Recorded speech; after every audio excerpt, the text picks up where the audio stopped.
everybody wants a transformation, right? Everybody wants a radical improvement, want rapid success. But we fail to realize that small habits and little choices are transforming us every day already.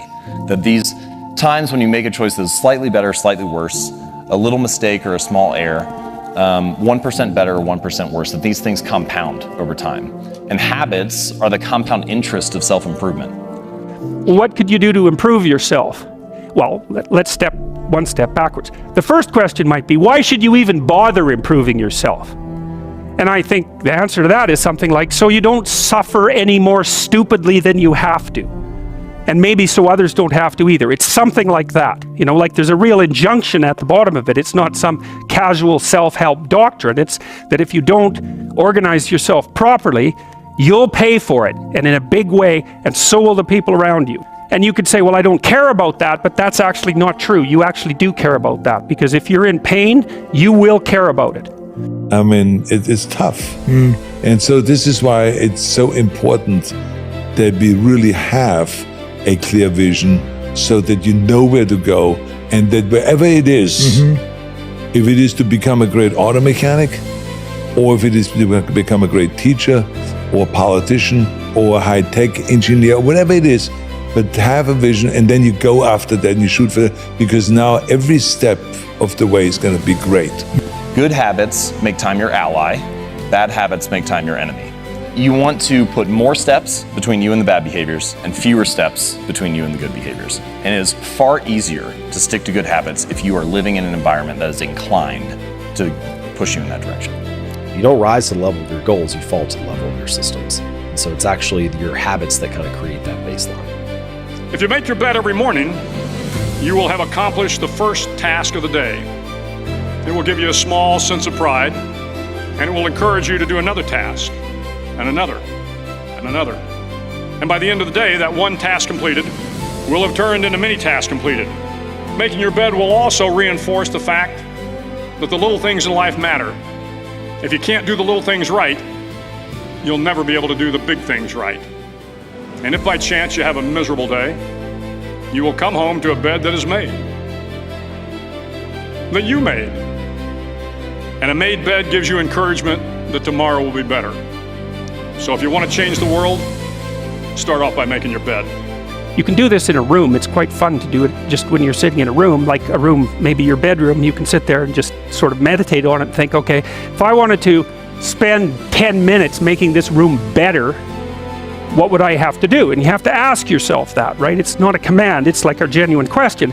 And things will pop out in the room that you know, like there's a stack of papers over there that's kind of bugging you, and you know that maybe little order there would be a good thing, and you know there's some rubbish behind your computer monitor that you haven't attended to for like 6 months, and the room would be slightly better if it was a little less dusty and the cables weren't all tangled up the same way. And like if you allow yourself just to consider the expanse in which you exist at that moment, there'll be all sorts of things that'll pop out in it that you could just fix. There's this professor at the University of Florida. He's retired now. He was a photography professor. His name's Jerry Ullsman. And at the beginning of the semester, he would have this film photography class, and he'd bring the class in and he would split them into two groups. And he said, everybody on this side of the room, you're going to be graded on the quantity of work that you do this semester. And everybody on this side of the room, you're going to be graded on the quality of work that you do this semester. And he further explained it by saying that for your film photography, you're going to be responsible for having 100 pictures. If you do 100 photos over the course of the semester, that'll be an A. If you do 90, it'll be a B. If you do 80, it'll be a C, and so on. So it's quantity. For this group, you only have to produce one photo, but it has to be the most perfect photo that you can make, the best photo that you can make. An interesting thing happened. At the end of the term, all the best grades came from the quantity group, not from the quality group. And what ended up happening was that while people were busy experimenting, making mistakes, learning how to play with composition and so on, they would come across a really great photo. And while the quality group was busy theorizing about what perfection would look like and how to take the perfect photo and not actually honing their skills, they ended up only making something mediocre or average. I played to figure things out. I played to learn something, right? Because I think if you play with a fear of failure, or you play with the will to win, or that supersedes the fear of failure, I think it's a weakness either way. right? Because if you play with the fear of failing, you'll have the pressure on yourself to play, to capitulate to that fear. If you play with the sense of I want to win, then you have the fear of what happens if you don't.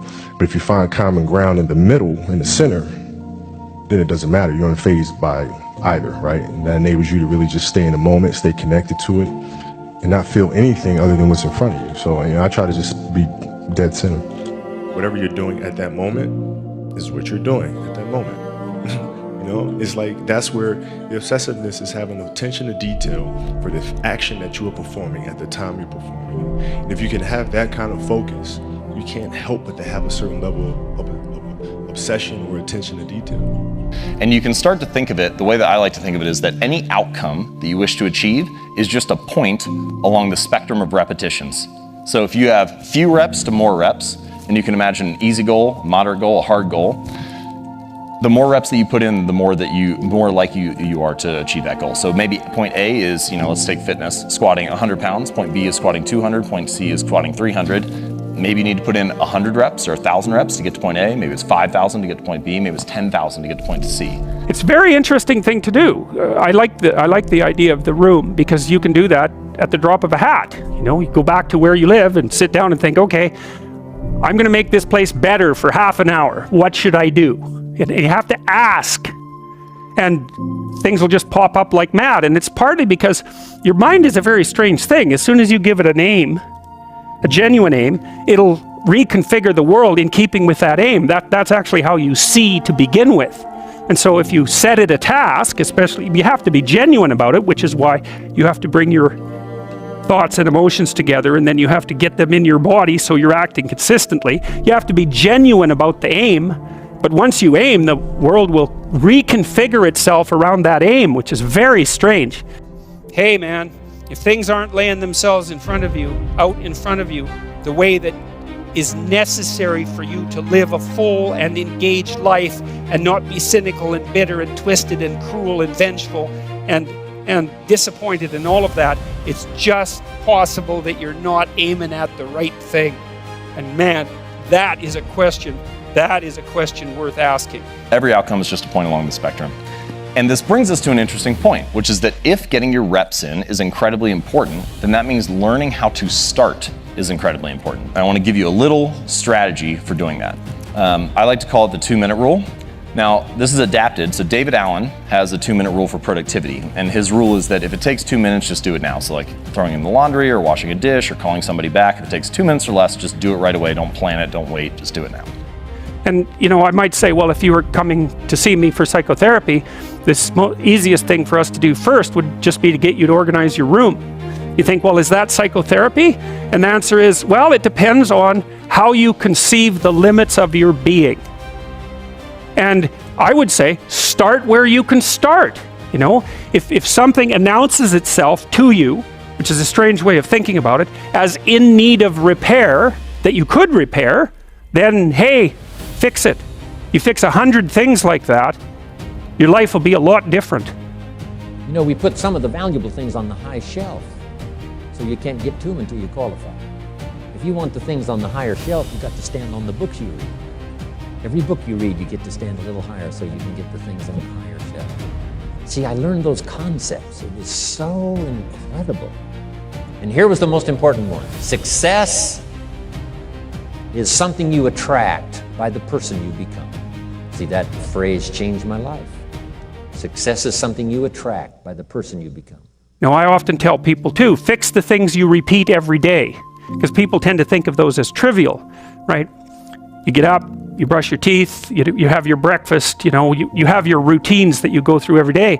Well, those probably constitute 50% of your life. And people think, well, they're mundane, I don't need to pay attention to them. It's like, no, that's exactly wrong.